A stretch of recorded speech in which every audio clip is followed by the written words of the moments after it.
Hello बच्चों, let's see the question. Which one has always a steeper vertical gradient?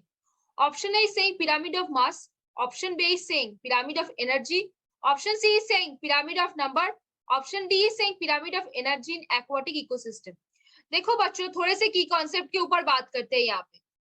जो pyramids होते हैं किसके ऊपर? पिरामिड ऑफ बायोमास के ऊपर। वो पिरामिड ऑफ बायोमास का पिरामिड जो होता है वो हमेशा अपराइट नहीं होता, ऑल टाइम अपराइट वो नहीं होता। कहाँ अपराइट नहीं होता? हमने पहले ही देखा था, जो एक्वाटिक इकोसिस्टम होता है, एक्वाटिक इकोसिस्टम होता है, वहां पे क्या होता है, पिरामिड ऑफ बायोमास कैसा हो जाता है? स्पिंडल शेप हो जाता है, स्पिंडल शेप हो जाता है, यहाँ पे स्पिंडल शेप हो जाता है। अब सेकेंड पॉइंट पे आते हैं, जो पिरामिड ऑफ नंबर होता है, पिरामिड ऑफ नंबर जो होता है, पिरामिड ऑफ नंबर, ये वाला जो पिरामिड है वो हमेशा अपराइट बिल्कुल नहीं होता। कहाँ पे अपराइट नहीं होता? अगर आप एक सिंगल ट्री के लिए बात करो, अगर आप एक सिंगल ट्री के लिए बात करोगे तो वो क्या हो जाता है? स्पिंडल शेप हो जाता है। क्या हो जाता है? वो बिल्कुल क्या हो जाएगा? स्पिंडल शेप हो जाएगा। ये बात ध्यान पे रखना चाहिए कि pyramid of biomass for aquatic ecosystem क्या होगा? स्पिंडल शेप होगा। Pyramid of number for a single tree will be spindle shape. ये भी आपको ध्यान रखना है। कैसे स्पिंडल शेप होगा? देखो, एक ट्री है, मानो उस ट्री में प्रोड्यूसर कौन है? सिर्फ एक प्रेजेंट है, लेकिन उस ट्री पे प्रेजेंट होने वाले एंड्स अगर वो 10,000 हो और उसको खाने वाले बर्ड्स अगर 20 हो, तो कैसा पिरामिड हो जाएगा? स्पिंडल शेप पिरामिड होगा कि नहीं होगा? समझ में आ गया?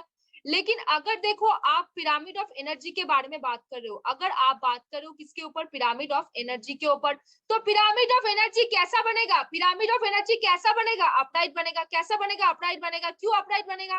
क्योंकि जो प्रोड्यूसर है वो क्या कर रहा है? ऑटोट्रॉफ होता है, वो अपने अंदर क्या करता है? एनर्जी बनाता है, वो खुद का एनर्जी खुद बनाते हैं। मान लेते हैं 100 जूल उसने एनर्जी बनाया, लेकिन जो हर्बीवोर्स है, जो उनसे खाना खा रहे हैं, उनके बॉडी में सिर्फ 10% ऑफ द प्रोड्यूसर एनर्जी आके पहुंचेगा।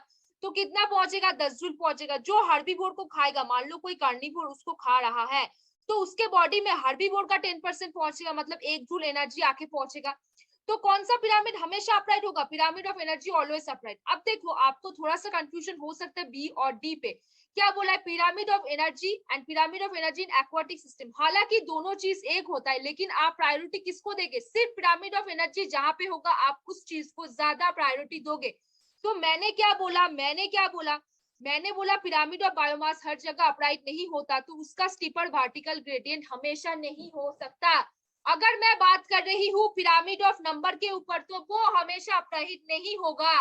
क्यों नहीं होगा? क्योंकि सिंगल ट्री के बेसिस में स्पिंडल शेप पिरामिड दिखता है। तो पिरामिड ऑफ नंबर का स्टीपर वर्टिकल ग्रेडियंट नहीं हो सकता।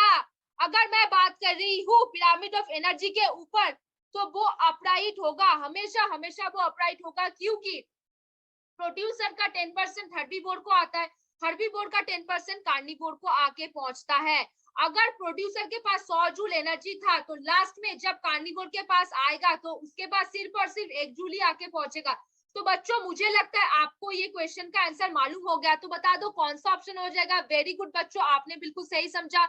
ऑप्शन बी यहाँ पे सही हो जाएगा। Pyramid of energy always has a steeper vertical gradient, मतलब वो ऑलवेज अपराइट होता है। तो बच्चों, hopefully you understand the question very well. Best of luck.